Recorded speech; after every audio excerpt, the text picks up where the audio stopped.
Warm, welcoming students. I am your AI chemistry teacher from New AL-HIJRA. Today we are exploring topic 1.2 from your textbook, the physical states of matter. Almost all matter you interact with every day exists in one of three main physical states. The clearest way to understand this is to look at a single substance that easily transitions between all three: water. This composite shows water's three distinct forms in nature. Left, massive glacier ice represents the rigid solid state. Center, the flowing river is the liquid state, taking the shape of its bed. Right, vapor rising into clouds is the gaseous state, expanding freely. Despite these drastic differences in appearance and physical behavior, the chemical composition in all three panels is exactly the same: H2O. The macroscopic differences that we can see with our own eyes are entirely driven by a hidden microscopic structure. To understand how identical water molecules can build a solid glacier in one environment and an invisible gas in another, we have to look at how the individual particles interact.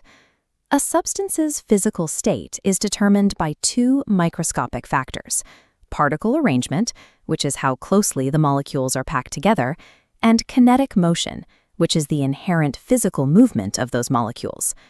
This empty comparison table outlines the key properties of solids, liquids, and gases.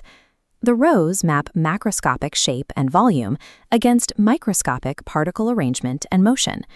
We will systematically examine each state to isolate the specific data needed to complete this grid. Mastering the exact relationships organized in this specific matrix is required to answer the comparative questions you will face on your PTB exams. We begin with the most structurally stable state of matter: solids. Consider a heavy boulder resting in a forest. It resists compression, supports immense weight, and retains its exact physical dimensions over centuries. This structural permanence is also true for raw elements, like this crystalline formation of pure sulfur. The physical boundaries are strict and highly defined. Because of this, we define the macroscopic properties of any solid mathematically. They possess a fixed shape and a fixed volume. If we push past the surface and zoom down to the atomic level, the reason for this rigid behavior becomes visible. In a solid, the particle arrangement is highly ordered. The individual atoms or molecules are packed closely together, locking into a uniform three-dimensional grid known as a crystal lattice. They are held in this tight formation by strong intermolecular forces. Intermolecular forces are the localized electromagnetic forces of attraction that bind neighboring particles together. In a solid, these forces act like industrial glue. Because they are locked in place by these strong forces, the kinetic motion of the particles is severely limited. They cannot travel or slide. They can only vibrate back and forth within their fixed positions. Returning to our comparison table, we log the data for solids: fixed shape, fixed volume, a closely packed arrangement, and a localized vibrating motion. The dense, impenetrable nature of a rock is simply the macroscopic result of billions of particles vibrating in a locked microscopic grid. We now examine what happens when that rigid structure breaks down, shifting our focus to liquids. Look at the dark reddish-brown substance resting at the bottom of this glass flask. It occupies a measurable amount of space, meaning it has a fixed volume, but it lacks a fixed shape, contouring to the curved bottom of its container. Plunging deep into the dark liquid layer within the flask, we can immediately observe a distinct and dramatic shift in the internal microscopic architecture. The particles are still grouped close together, but the strict, orderly grid of the solid state has collapsed into a disorganized cluster. Because intermolecular forces in a liquid are weaker, the bonds have enough slack to flex. Consequently, instead of vibrating in fixed spots, the molecules can tumble and slide past one another fluidly. We update our table with the liquid data. No fixed shape, but a fixed volume. The arrangement is close together but unorganized, allowing the particles to slide past one another.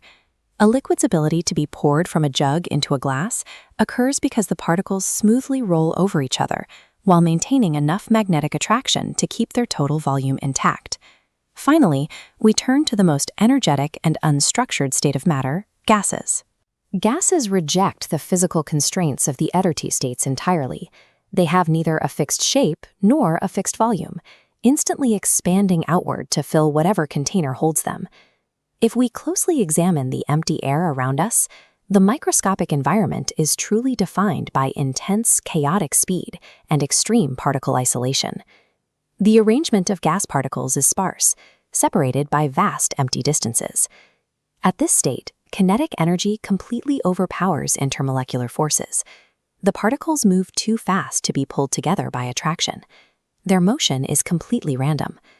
The particles travel in straight lines at extremely high speeds in all directions, only changing course when they violently ricochet off the walls or each other. Because the vast majority of a gas is simply empty space, these particles can be forced closer together under pressure, making gases highly compressible. We enter our final dataset into the table for gases. No fixed shape, no fixed volume, particles arranged very far apart and engaged in random, high-speed motion. The expansive, shapeless behavior of steam or oxygen is a direct result of individual, high-energy particles moving with absolute freedom. This completed table provides the exact technical specifications separating the three states of matter. Reading horizontally across the top two rows, we track the macroscopic progression from strict physical boundaries in solids to total boundary collapse in gases. Reading across the bottom two rows, we track the microscopic cause, the breakdown of rigid particle arrangements into independent chaotic motion. Viewing the three internal behaviors side by side, the exact mechanism of phase change becomes clear. As thermal energy, which is heat, is applied to a substance, the kinetic energy of its particles increases. They vibrate harder, break their rigid bonds to slide as a liquid, and eventually move fast enough to scatter entirely as a gas. The macroscopic physical properties you see with your eyes are determined entirely by the microscopic arrangement and motion of the particles you cannot see. Let's bring it back to the classroom. Pause the video and copy this comparison table into your notes. PTB exams heavily rely on your ability to contrast these points. By learning to connect the macroscopic properties to their microscopic causes, you have mastered the core logic of topic 1.2. This is your AI chemistry teacher from New AL-HIJRA. See you in the next lecture.